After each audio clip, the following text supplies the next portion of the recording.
Sa ibang balita, ipinalilipat na mula sa PNP Custodial Center patungong Pasig City Jail ang leader ng Kingdom of Jesus Christ na si Apollo Quiboloy. Yan ay matapos umanong pumayag ng RTC ng Pasig sa kahilingan ng prosekusyon na ilipat na ang pastor sa isang regular na kulungan. Bagaman aprobado na ang request, hindi naman idinetalye ng korte kung bakit sila pumayag sa kahilingang ito. Marahil siguro ay dahil si Quiboloy na lamang ang natitirang akusado na nasa PNP Detention Facility. Matatandaan na naunang inilipat sa Pasig City Jail ang iba pang mga kasama ng pastor na sina Jacqueline Roy, Crescente Canada, Ingrid Canada at Sylvia Semane. Ayon kay Attorney Joy Domingo, Legal Counsel for Amanda, ikinatuwa nila ang naging desisyon at naniniwalang dapat nga talagang isama ang pastor sa mga kapwa akusado nito.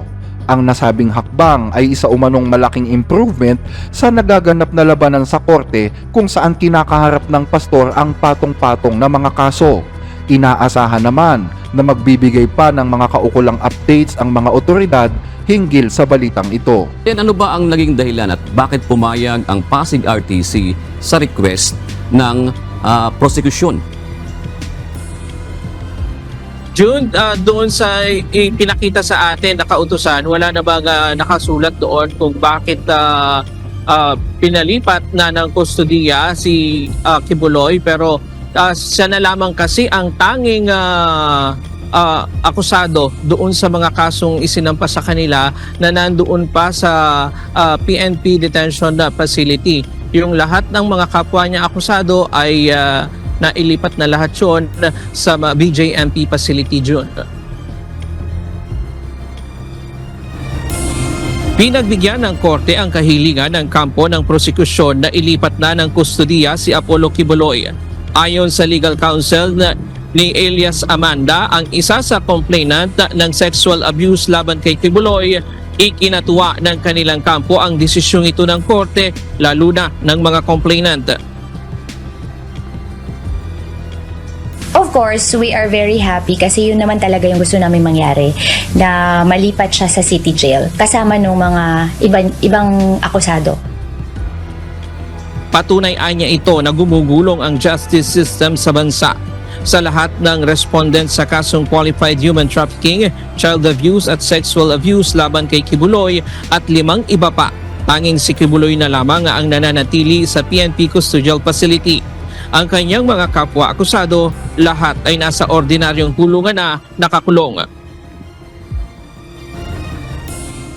To be fair naman to the other accused, wala naman siya dapat special treatment kasi kasama naman siya ng katulad ng ibang mga akusado.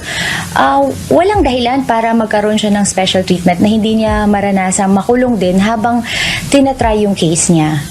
They are claiming innocence until proven guilty. So, let it be. But dun tayo sa tamang proseso. Dun ka sa City Jail. Sa Miyerkules ng hapon, nakatakdang ilipat sa Bureau of Jail Management and Penology sa Pasig City si Quiboloy. Ito ay pagkatapos na matapos ang kanyang hiling na 5 araw na extension ng medical furlough sa korte. Sabi ni Domingo, bagamat kasama ang dental procedure, pero ang hiling talaga ng kampo ni Quiboloy ay angioplasty. I saw from the news kasi na dental, they're going to have a procedure today, heart procedure. It's not dental. I don't know why they have to say that it's dental.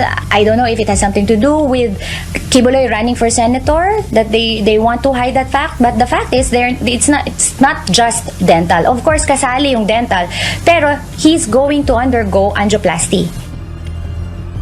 Umaasa ang kampo ng prosekusyon na matutuloy ang nalalapit na paglipat ng kulungan kay Quiboloy sa darating na Miyerkules. We are hoping kung walang additional drama on their end na hindi siya fit to be in City Jail. Pero sa tingin ko naman, pagkatapos ng procedure, yun yung order ng korte, i-commit siya sa City Jail. June, sa susunod na taon na ang susunod na pagdinig sa mga kasong kinakaharap ni Quiboloy. Hanggang dito ang ating mga balita. Muli ay maraming salamat po sa inyong pakikinig at magandang araw po.